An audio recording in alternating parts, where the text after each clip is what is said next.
आज की वीडियो आपकी पूरी जिंदगी पर बहुत ज्यादा असरअंदाज होने वाली है। इस वीडियो में मैं आपको एक राज बताने वाला हूँ जो आपको और कोई नहीं बताएगा। वो राज आपको कहीं से नहीं मिलेगा। ये चीज आपकी जिंदगी को एकदम बेहतर बना के छोड़ेगी। इसीलिए किसी भी कीमत पर इस वीडियो को एंड तक देखे बगैर मत छोड़ना, और जब एंड पे पहुंच जाओ तो फिर दोबारा आके इस वीडियो को देखना, ताकि जो भी मैं आपको बताऊं आप उसको एकदम अच्छे तरीके के साथ समझ सको। दोस्तों, मिसारो इमोटो जो कि एक जापानीज साइंटिस्ट हैं, उन्होंने पानी पर बहुत ज्यादा रिसर्च की और रिसर्च करने के वो एक नतीजे पर पहुंचे कि पानी जिंदा है। जिस तरह मैं और आप जिंदा हैं, इसी तरह पानी भी जिंदा है। देखिए, अगर आप किसी अरबी के साथ उर्दू में बात करें तो उसे बिल्कुल समझ नहीं आएगी, लेकिन पानी के अंदर इतनी ज्यादा इंटेलिजेंस है कि आप इसके साथ उर्दू में बात करें, इंग्लिश में बात करें, चाइनीज में बात करें, किसी भी जुबान में बात कर लें, इससे सब कुछ समझ आएगा। ये रिसर्च आपके लिए बहुत ज्यादा फायदेमंद साबित होने वाली है। दोस्तों, जिस तरह अल्लाह ताला कुरान में फरमाते हैं कि हमने हर जानदार चीज को पानी से पैदा किया है। दोस्तों, यहाँ पर सुनने में तो ऐसा लगता है जिस तरह एक बेजान चीज से किसी जानदार को पैदा किया गया हो, और फिर कुरान में अल्लाह ताला ये कहते हैं कि हमने इंसान को मिट्टी के साथ पैदा किया है। इन दो सवालों के जवाब आपकी जिंदगी एकदम बदल देंगे।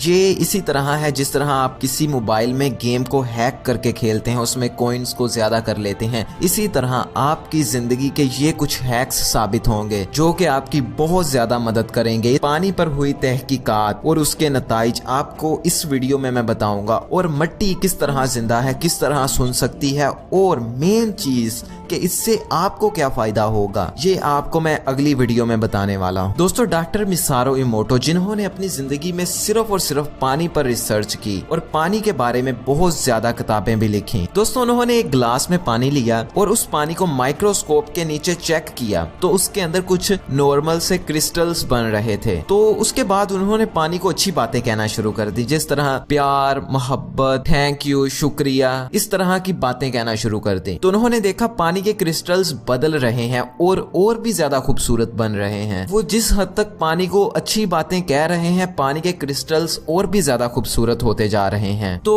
उन्होंने उसी वक्त एक ऑपोजिट काम किया, पानी को बुरे लफ्ज कहना शुरू कर दिए, उसके सामने गालियां देनी शुरू कर दी। वो पानी को कहने लगे, मैं तुम्हें मार दूंगा, बुरे भले जितने भी अल्फाज थे जो नेगेटिव हैं उन्होंने वो कहना शुरू कर दिए। और कुछ ही देर के बाद पानी के क्रिस्टल्स की शक्ल बदल के इस तरह की हो गई और ये पानी पीने के लायक ना रहा। तो वो इस चीज को देख के बहुत ज्यादा हैरान हुए। उन्होंने कहा, इस तरह कैसे हो सकता है, शायद कोई गलती हो गई हो। उन्होंने वही एक्सपेरिमेंट फिर दोबारा से किया तो दोबारा फिर वही नतीजा आए। फिर वो बहुत परेशान हुए। उन्होंने कहा कुछ ना कुछ गड़बड़ है। उन्होंने ये एक्सपेरिमेंट बार बार किया, लेकिन हमेशा एक ही रिजल्ट आता रहा। और साइंस ये कहती है कि अगर किसी भी चीज का एक जैसा रिजल्ट 3 दफा आए तो वो कोई वहम नहीं होता बल्कि एक यूनिवर्सल ट्रूथ होता है। इसी वजह से वो बहुत परेशान हो गए कि पानी इस तरह बिहेव क्यों कर रहा है, कि जैसे ये मेरी बातें सुन सकता है, मैं जो कुछ कह रहा हूँ ये उसे जान सकता है। लेकिन 3 दफा एक जैसा रिजल्ट आने के बाद भी इनको सुकून नहीं हुआ। इन्होंने वो एक्सपेरिमेंट दोबारा किया, लेकिन एक नए तरीके से। इस दफा इन्होंने 3 पानी के ग्लासेस लिए और उन तीनों में मटरों के दाने डाल दिए। तो फिर इन्होंने हर रोज एक के सामने जाके अच्छी बातें करनी, दूसरे को इन्होंने इग्नोर किया, बिल्कुल उसके सामने कुछ नहीं कहा, और तीसरे को जाके बुरे अल्फाज कहने। रिजल्ट ये हुआ कि 7 दिन के अंदर जिस गिलास के सामने जाके ये गालियां दिया करते थे, बुरे अल्फाज का इस्तेमाल किया करते थे, उसके अंदर वाले मटर बिल्कुल गल सड़ चुके थे और एकदम बदबू मार रहे थे। और जिसको इग्नोर किया था उसके मटर जलना शुरू हो गए थे। और जिसके सामने जाके अच्छी बातें की थी, जिसके सामने जाके उन्होंने शुक्रिया अदा किया था, जिसके सामने जाके उन्होंने ये कहा था मैं तुमसे प्यार करता हूँ, या इस तरह के जो भी मीठे अल्फाज हैं वो बोले थे, या आप कह सकते हैं जितने भी पॉजिटिव अल्फाज थे वो बोले थे, वो मटर एकदम अपनी सही हालत में थे। जब इन्होंने पहली दफा ये एक्सपेरिमेंट परफॉर्म किया तो इनको फिर नहीं यकीन आया। इन्होंने फिर से दोबारा इसी एक्सपेरिमेंट को दोहराया, लेकिन रिजल्ट हमेशा एक जैसा रहा। दोस्तों, हमारा जिस्म ये 70 से 75% तक पानी से बना हुआ है। यहाँ पे हैरान होने की बात ये है कि अगर पानी पे कुछ बुरा बोला जाए, पानी के सामने कुछ बुरा किया जाए, तो उसके अंदर वाली चीजें गल सड़ जाती हैं और आहिस्ता आहिस्ता पानी पीने के लायक ही नहीं रहता, इतना गंदा हो जाता है। तो हमारे जिस्म का क्या हाल होगा? कुछ लोगों के चेहरे पे नूर सा होता है, जैसे पॉजिटिविटी उनके अंदर से झलक रही होती है, वो लोग वही होते हैं जो ये गाली गलौज से दूर रहते हैं। दरअसल आपने बहुत से लोग ऐसे देखे होंगे जिनसे आपको पर्सनली मोहब्बत सी फील होती है। आप कहते हैं कि ये लोग अच्छे हैं, आप उनके करीब रहना पसंद करते हैं। दरअसल उनके अंदर एक यही खसूसियत होती है कि वो हमेशा पॉजिटिव बोलते हैं, हमेशा पॉजिटिव सोचते हैं, और जब वो ऐसा करते हैं तो वो बीमारियों से भी पाक हो जाते हैं, उनकी उम्र भी लंबी हो जाती है। हालांकि कहा यह जाता है कि उम्र लिखी हुई होती है। इसका मतलब ये है कि अगर आप गालियां देते हो तो आपकी उम्र अल्लाह ताला की तरफ से ही छोटी लिखी जा चुकी है, लेकिन अगर आप बदल जाते हो तो हो सकता है आपकी उम्र ज्यादा लंबी लिखी हो। देखिए, जब भी डॉक्टर मिसोरो इमोटो पानी के सामने शुक्रिया अदा करते थे, किसी भी चीज के बारे में शुक्रिया अदा करते थे, तो पानी के क्रिस्टल कुछ इस तरह से बन जाते थे, बहुत खूबसूरत हो जाते थे। आप कुरान को उठाइए, कोई भी एक पारा पढ़ना शुरू कर दीजिए, गारंटी कि आप उसमें कहीं ना कहीं ये ढूंढ ही लेंगे कि अल्लाह ताला कहता है मेरा शुक्र अदा करो, जितना हो सकता है मेरा शुक्र अदा करो। शुक्र अदा करने से सिर्फ यही तब्दीली नहीं होती, शुक्र अदा करने के और भी बहुत सारे फायदे हैं, बहुत सारे फायदे हैं। और जब पानी के सामने जाके कहा गया लव, मोहब्बत, ये वाले अल्फाज इस्तेमाल किए गए, तो पानी की शेप इस तरह की बन चुकी थी। और फिर जब पानी के सामने जाके ये कहा गया मैं तुम्हें मार दूंगा, मैं ये कर दूंगा, वो कर दूंगा, इस तरह के उल्टे अल्फाज कहे गए, तो पानी की शक्ल इस तरह की बन गई। उसके बाद उन्होंने एक पानी पे और बड़ा अजीब एक्सपेरिमेंट किया। वो पानी पे कभी कुरान शरीफ पढ़ते थे, कभी हिंदुओं की किताब पढ़ते थे, कभी बाइबल पढ़ते थे। इसी तरह उन्होंने अलग अलग जितने भी मजहब इस दुनिया में हैं उन सब की किताबों को पढ़ना शुरू कर दिया। तो देखने में जो बात आई वो ये आई कि सब किताबों का एक जैसा ही असर हो रहा था। मतलब जब भी किसी मजहब की किताब को पढ़ा जाता था, क्रिस्टल्स की शक्ल खूबसूरत ही बनती थी। मतलब ये नहीं है कि अगर आप हिंदुओं की किताब को पढ़ रहे हैं तो क्रिस्टल की शक्ल बदसूरत बनी, या फिर आप किसी और मजहब की किताब को पढ़ रहे हैं तो क्रिस्टल की शक्ल बुरी बनी। और जब किसी भी मजहब के किसी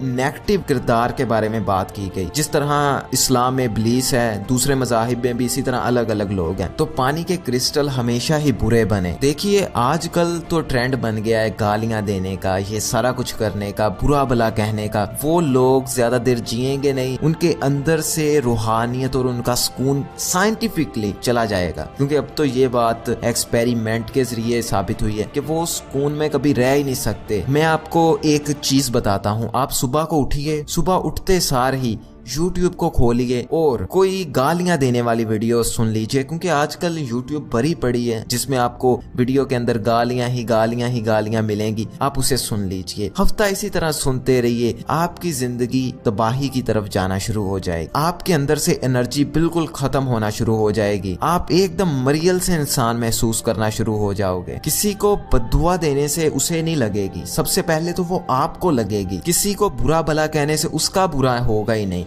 सबसे पहले आपका बुरा होगा। किसी से हसद महसूस करने से उसके रिज़्क में या उसकी इज्जत में कोई कमी नहीं आएगी, सिर्फ आपकी इज्जत में कमी आएगी।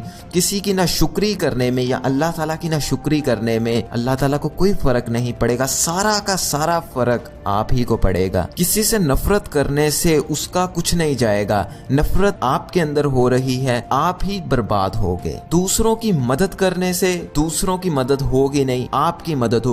अगर आप अपनी कमाई से कोई 20-30% गरीबों में दे देते हैं तो इससे वो पैसे आपके कहीं नहीं जा रहे, वो आपको वापस आ जाएंगे। उसके बाद डॉक्टर मिसारो इमोटो ने एक और एक्सपेरिमेंट किया इसी तरह पानी पे। उन्होंने चावल लिए, 3 अलग अलग ग्लासेस में ले, उनमें पानी भर दिया। उसके बाद उन्होंने एक के ऊपर कोई लेबल नहीं लगाया और एक के ऊपर उन्होंने लव यू लिख के लगा दिया और दूसरे के ऊपर हेट यू लिख के लगा दिया। इसका नतीजा ये निकला कि कुछ दिनों के बाद जिसपे लव यू लिखा था उन चावलों को कुछ भी नहीं हुआ, वो एकदम सही थे। लेकिन जिन पे हेट यू लिखा था वो चावल गलना सड़ना शुरू हो गए। मुसलमानों में ये रिवाज बहुत ही कम है, लेकिन वो लोग जो अपने जिस्म पे टैटू बनवाते हैं, बुरी चीजें लिखवाते हैं, किसी को कत्ल करना, मारना, पिस्टल, पिस्तौल, उनके अंदर का कबाड़ा हो जाता है। वो लोग अपनी जिंदगी से बिल्कुल उकता जाते हैं, उनसे कभी कोई काम अच्छे तरीके से हो ही नहीं सकता और जो वो कर रहे होते हैं वही चीज उनके लिए अजाब बनी होती है। उनकी जिंदगी में खुशी जैसी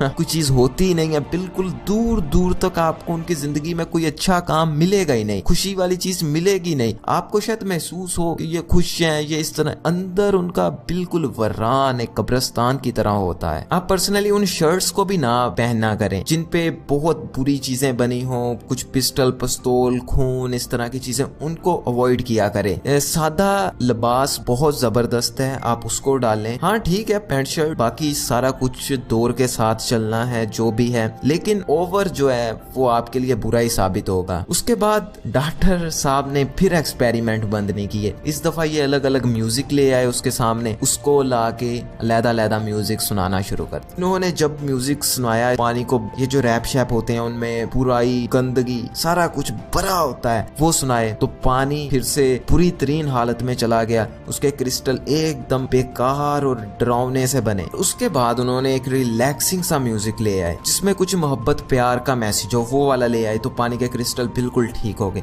लेकिन जब मैंने खुद इस पे रिसर्च की तो मैंने देखा यार अगर म्यूजिक के फायदे हैं, ये पानी बता रहा है, तो इस्लाम में क्यों नहीं है कोई म्यूजिक? इसमें तो म्यूजिक एकदम हराम है। तो काफी टाइम सोचने के बाद मुझे ये समझ में आया कि जो काम दूसरे लोगों के लिए म्यूजिक करता है, इस्लाम में वो काम कुरान करता है। दरअसल आप अगर कुरान शरीफ को सुने तो जितना ज्यादा सुकून शायद उससे मिलता है वो किसी म्यूजिक से थोड़ी ना मिलता है। पर्सनली मैं सुनता रहता हूँ, जो मुझे अच्छा लगता है ना, मैंने उसके अपने चैनल के नीचे